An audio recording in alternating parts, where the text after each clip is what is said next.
Hi everybody, thanks a million for tuning in today. I'm delighted to be joined by Lucy O'Sullivan. Lucy, thanks a million for joining us. Absolutely. So Lucy is currently studying CAT, and she's here today to just give us a brief outline of her educational experience and path to date. And we're delighted to have Lucy on board at the moment with Blossom4Life. She's gradually and massively helping us out through lots of different dynamics. So Lucy, do you want to just give us a brief background to, bits of your primary school education maybe first, and any challenges that you encountered during that stage? So I actually wasn't diagnosed or whatever with dyslexia until I was in 4th or 5th year. But so I actually went to a grade school for primary school, which I imagine would be more difficult if I had known about it. But I was nice and oblivious to it. But I went to a grade school, until 2nd or 3rd year, or 2nd or 3rd class, and then moved to school. But actually didn't find it, not that I was aware of, that difficult. Okay. So I actually loved being in the grade school. I think most of the Irish I know is probably from being up to 2nd class in the grade school. So yeah. And did you keep on Irish, Lucy, for the leaving, or did you get exempt? I did. So I had an exemption from French, but I actually kept up Irish, mostly because I took up a new subject in 6th year and I didn't want to take up a second one. So I just kept it on. I did it ordinary level, but I kept it on. Okay, interesting. And did you find the Gael school helped form, as you said, it helped form lots of Irish that you knew then at the time? Did you find that it was easy to pick up at that age versus you being older, or how did you find that experience? Yeah, definitely. I don't have any recollection of it being all that difficult when I was actually in the grade school at all.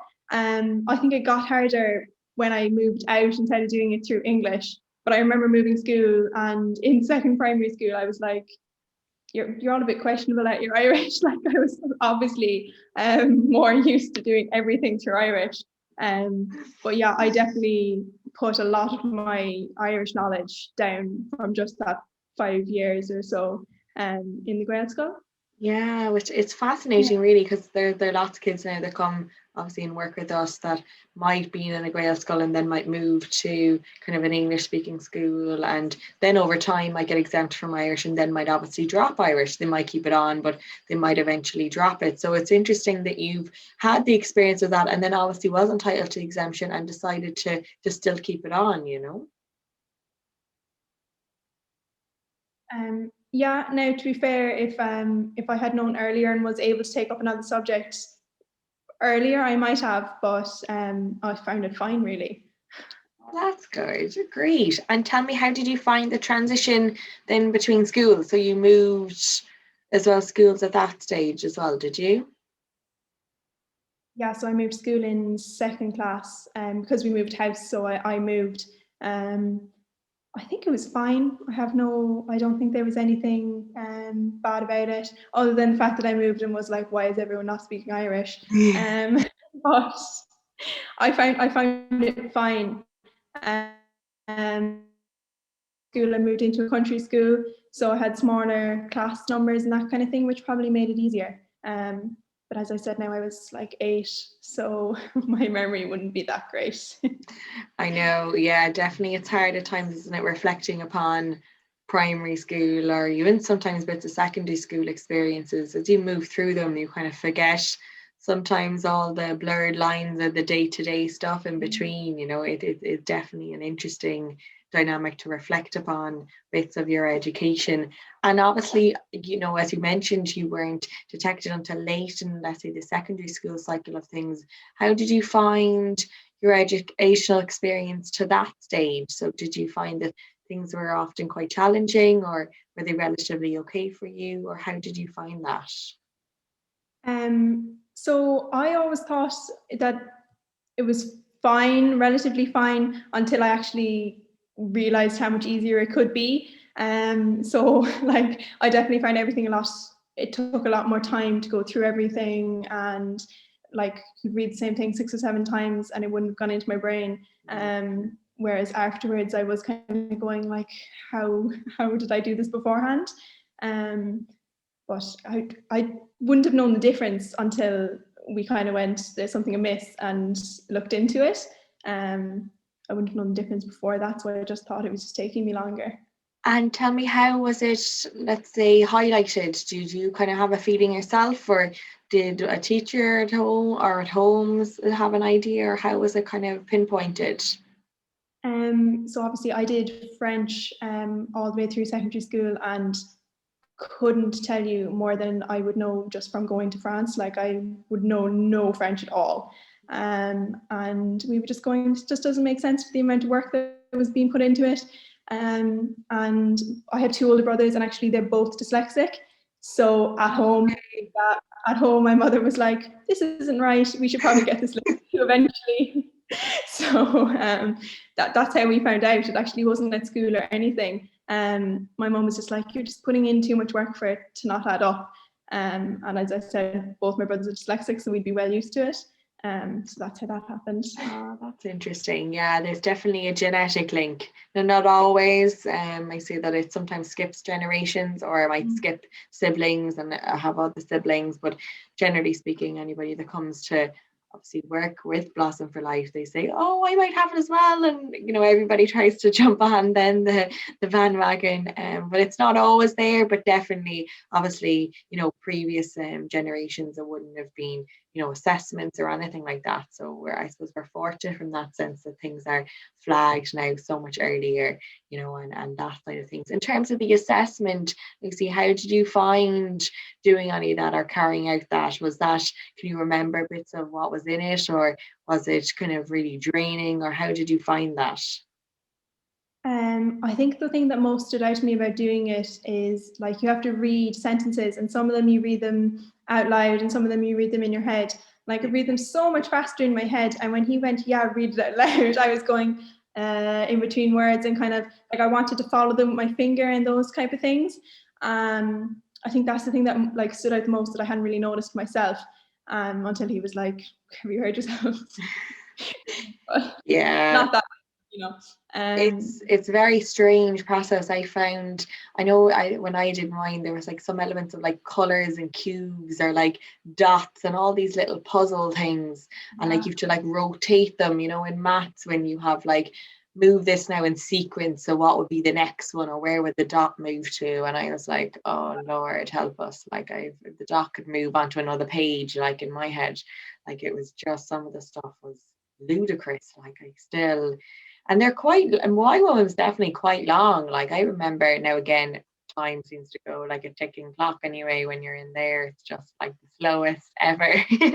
But I know it's mixed, obviously, because I know a lot of people get on to us now about any advice or recommendations prior to getting assessment, or what they should do to kind of prep their kid. And primarily, it's just kind of open dialogue, really, and as much communication about the processes as possible. For me, I had no real idea as to what I was doing. Like, I barely got told I was going to see this woman in her house and do some form of a test. But I still had no notion as to kind of what was going on. So I think now, for kids, no matter what age they are, of just kind of that full disclosure element helps a lot, I think, really. Yeah, there's definitely more awareness of it. Yeah, and kind of like trying to ease that pressure.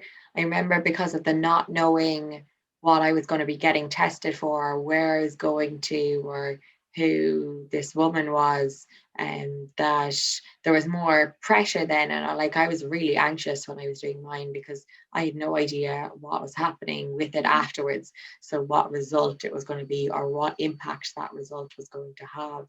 So I do think trying to ease any bits of that anxiety or worry, and like it's something to look forward to after it. So we have a few kids that work with us that got assessed recently, and they did some of them online, and there is that kind of element of, oh, you finished it, and that's a really good thing, and just having some element of satisfactory or achievement afterwards of, I'm not saying that they can go out and do that many things, but maybe some, like a favorite dinner, or a bar of chocolate, or watching something on TV. Again, it's very borderline what I can suggest during middle of COVID.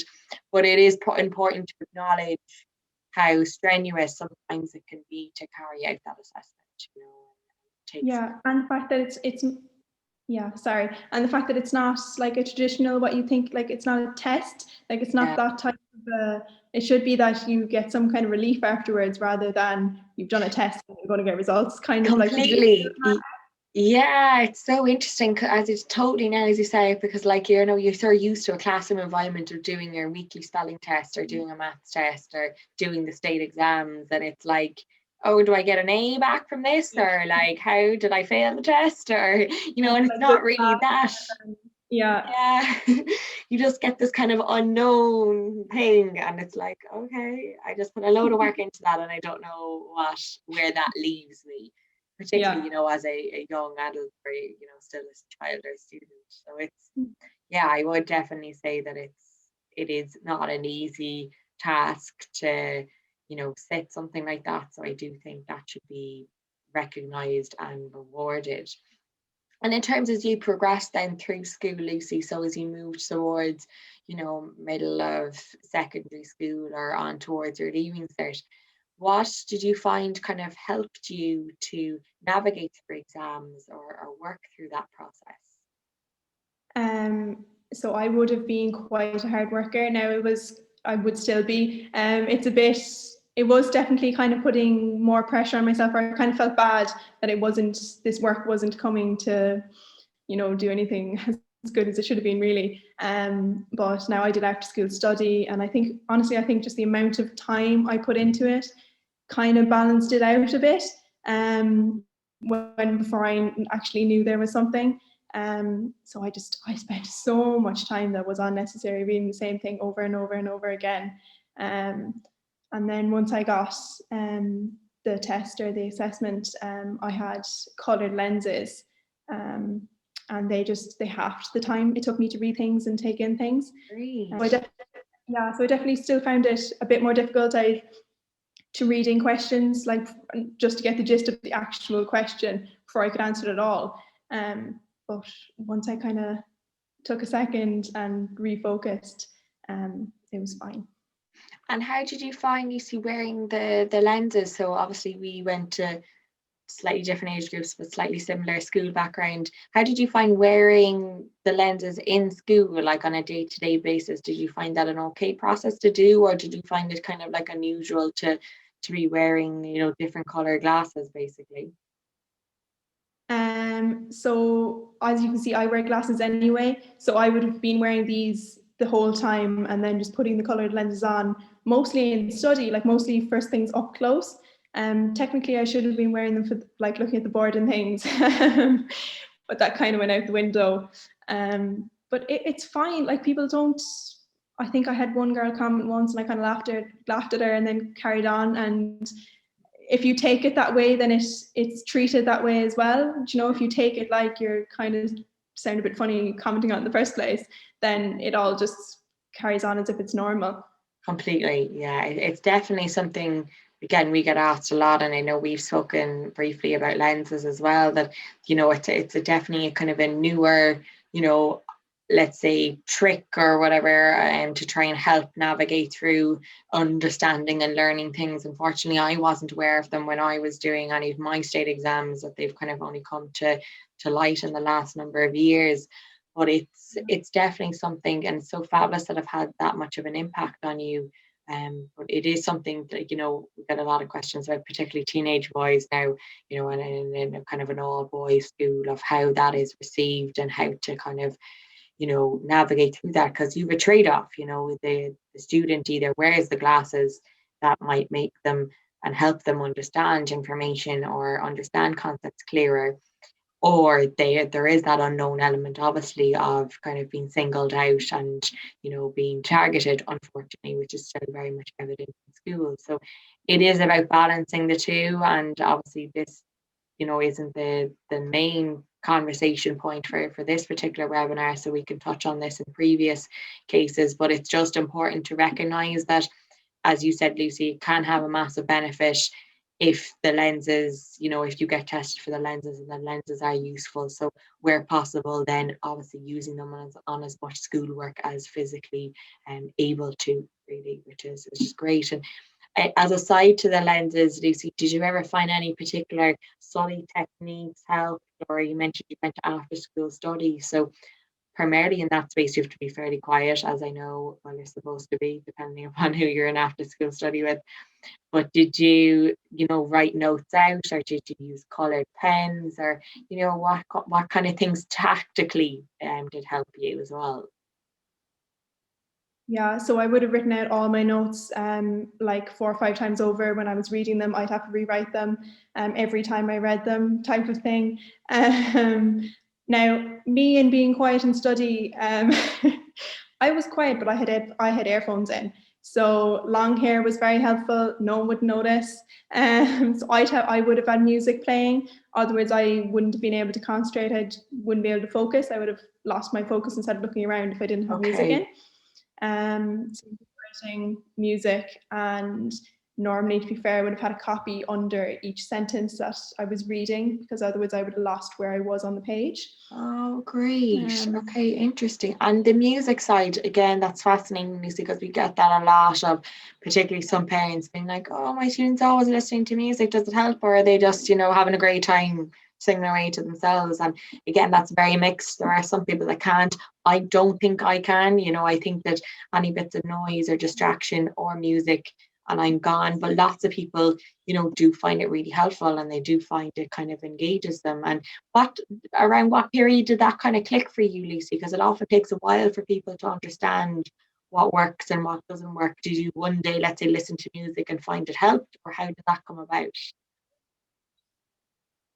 I think I would have done art school study in third year as well. And I think at some point doing it, I remember putting it in and taking them out and being like, I wonder, is it helping or is it not? I'm not really being 100% sure.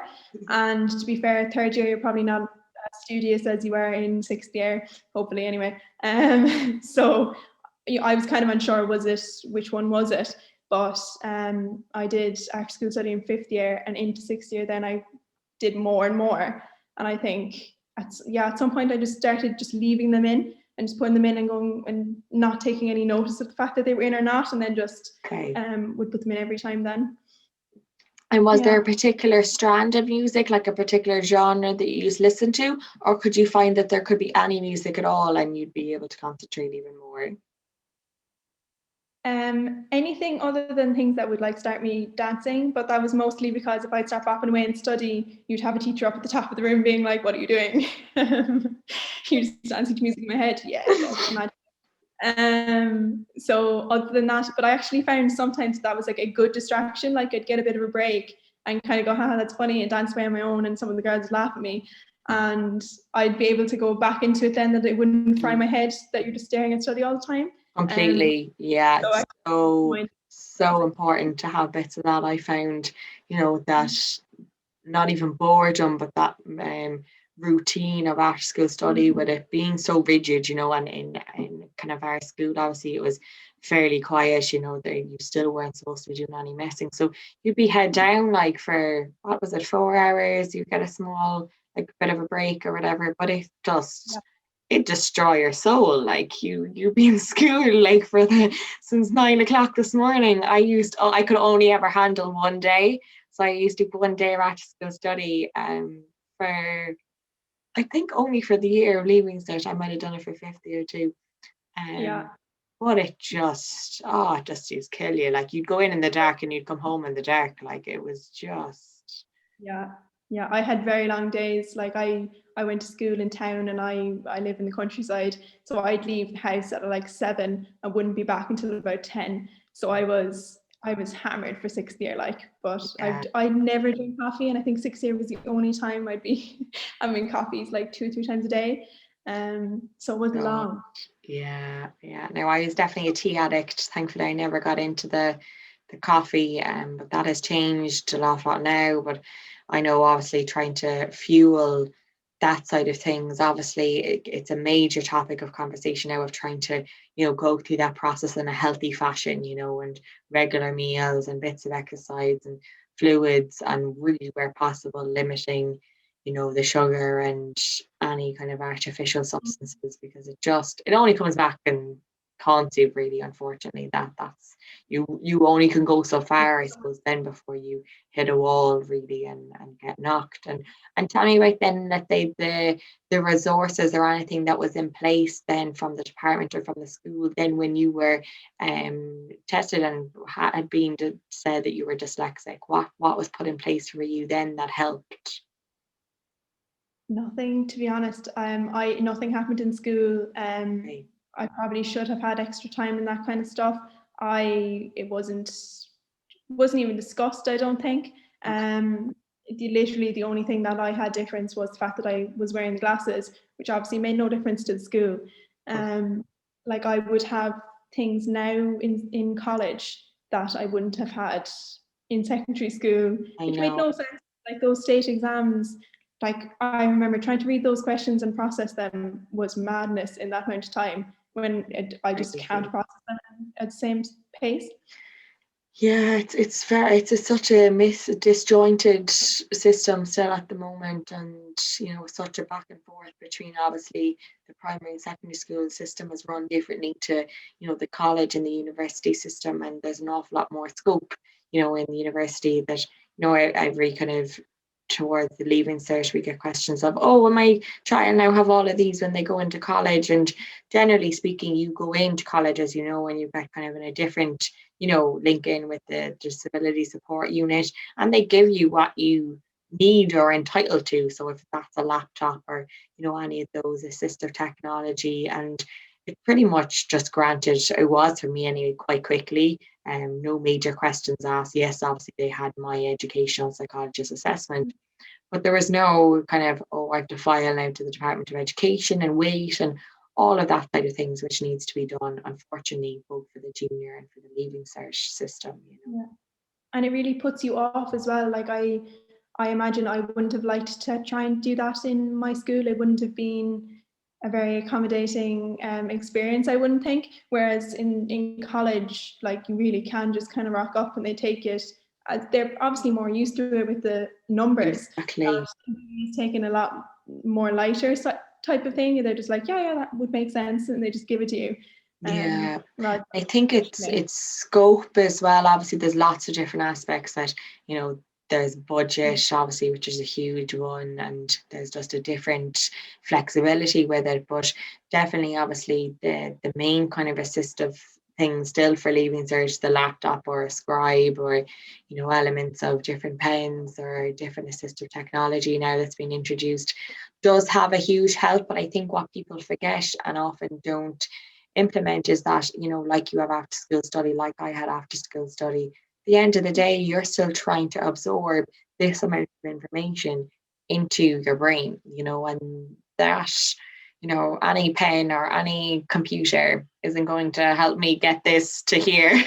Like, and I do think people think, yeah. I do think people think at times, oh, it's great, now he's gotten all of these things, or this student's gotten all of these supports, and it's like, yeah, but like the ongoing day to day of when they get home from school and they're faced with still 3 hours of homework, or the weekends when they have hours and hours back to back, and they're crawling the walls inside in their room, or it's that time really where you need the ongoing support and somebody to try and explain things to you or explain concepts and do out study techniques and on that side of things. So hopefully there's more scope of that. Obviously, we do elements of that here in our business for Blossom4Life, but hopefully there's further video tutorials now and all of those types of things that kind of weren't as big before.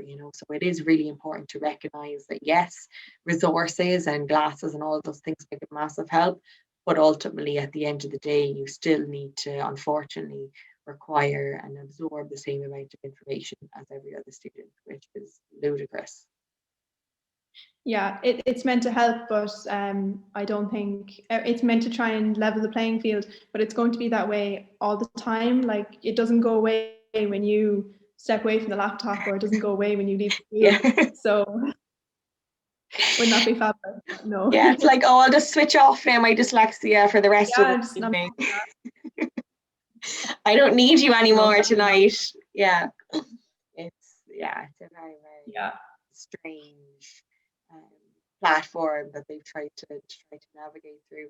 And then Lucy, so obviously you're in third level at the moment. How did you find that transition from, again, as you were talking, that kind of rigid system into, a different type of educational route?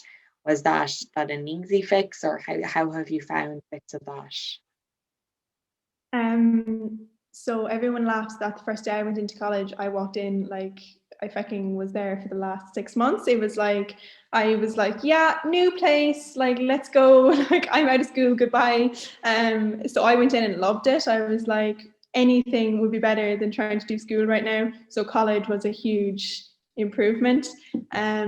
The only thing I do find all right, not as much with the online lectures the last semester, but when you're in there, I probably should be asking for the notes given to me, because taking them down is a bit of a struggle to try and look at the board and get notes down. Massively.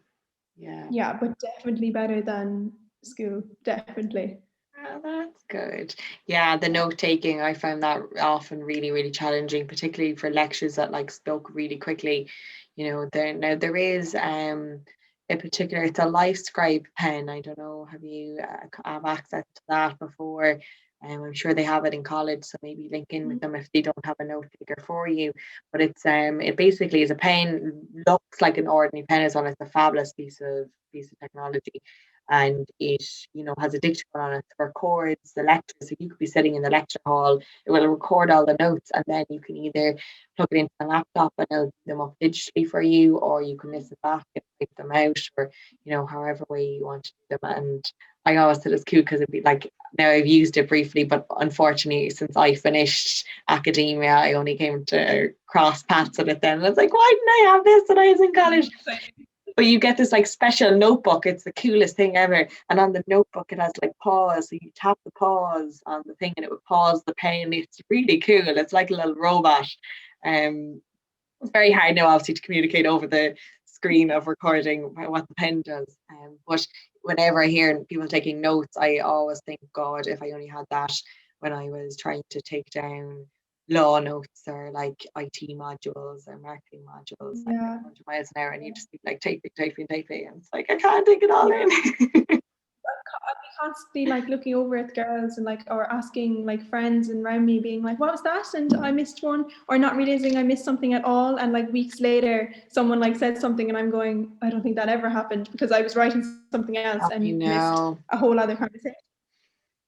It's very difficult to write, yeah, definitely. And particularly, I think the main thing for us is that, as you said, you went to, we went to a smaller school with less students. Obviously, when you're at college, it's such a different ball game. There's still lots of people in your lecture. Obviously, for my course, it was load, could be 100 in some particular lecture theatres. So it's a lot. Then, like if there's somebody behind you chatting away, it's really hard then to like, Yeah. try and engage with a lecture that's like all the way at the other side of the room. And then you can't reach around and be like, here, will you be quiet there? No, Yeah. no. I'm trying to listen to my lecture. Busy. No. And to be fair, like you don't want to turn around to like if you're in there with people and stuff, you don't want to be like, it's the whole Exactly. college experience that you're meant to be able to have a chat and talk about things. And if girls sit next to me and they want to talk to each other, I'm like, no. We have to wait for another lecture for that, so I don't have to take notes down. Thank you. Yeah, you always could No. like gauge, right, one of the lectures that you don't need to take a huge amount of notes for, Yeah. that you can like take more of a back seat, and then one of the ones you really need to be on your game for. Like I had marked, all right, these lectures I need to be on my game, like I need to sleep well the night before, like I need to be fed properly, like I need to have my stuff together. So Full like, 24-hour plan. yeah, like it's just mad because you go in and it's like, right, full on. Like some of them were full on, like you go start to finish. I don't even know what you breathe. Like it was just, some of them are meant. Yeah. Like it's And not giving you full notes and stuff. Some of them would give you full notes and some of them would be like, yeah, fill them in, and you're looking at them going, I don't think that's gonna work. Yeah, it's so, and it's interesting, I suppose, because lots of people think they know what it's like now, and obviously as parents kind of they've done their own education experience, but a lot Yeah. of it has changed so drastically. since they've been there, and lots of people have been there. Obviously, it's been changed since I've been there now as well. Still, so it's interesting to gain other people's insights and perspectives. So thanks for sharing those with us, Lucy. And just any last minute advice or tips, Lucy, for anybody either in third level at the moment, because obviously that's where you're at, or any bits of secondary school or primary school, just how to wade through these last kind of few weeks, of the next bit of the term until we get to summertime. Honestly, head down. Like, it's not forever. It passes. Like, it's just something you need to do for now. It's not going to affect anything else. You just need to head down, get it done, count down the days like I did, get it done, and you'll be out the door and you won't even notice that it ever happened when you're outside doing something else. So completely. Yeah. And it's all about trying to, see the light at the end of the tunnel, that you're in a course, or you're trying to finish education, or you're trying to do an exam for a reason, for a purpose, hopefully. And, nothing's the end of the world. There are lots of people at the moment that are obviously in difficult circumstances and may need to defer modules, or they might need to postpone things. And that's okay too. And it's about recognizing when you need a bit of help and when you need to do that. But then also times when you're like, no, actually, I can kind of do this, and it doesn't have to be perfect. But, submitting what you can and doing the best to try and stay on top of things, or stay on top of college assignments, and asking out and reaching for help, definitely, particularly in third level. There's those supports there for people with learning difficulties. Link in with your disability support unit. Try and see, can there be, ongoing study support, or somebody to review assignments and spell check them. That ongoing assistance will be a massive help. Yeah, definitely. There's loads of people around you that'll help you. Exactly. Yeah, very, very positive, Lucy. Now, afterwards, yeah. Yeah, exactly. Yeah. Lucy, listen, thanks a million for joining us today. It was very interesting to have your fellow dyslexic insights and bits about your education experience. I hope it was useful for anybody tuning in and watching. Again, if anybody has any comments or suggestions, feel free to drop us a message. And if you have any other further topics that you would like us to look at going forward, please let us know, and stay tuned for our next coming on video. Thanks a million.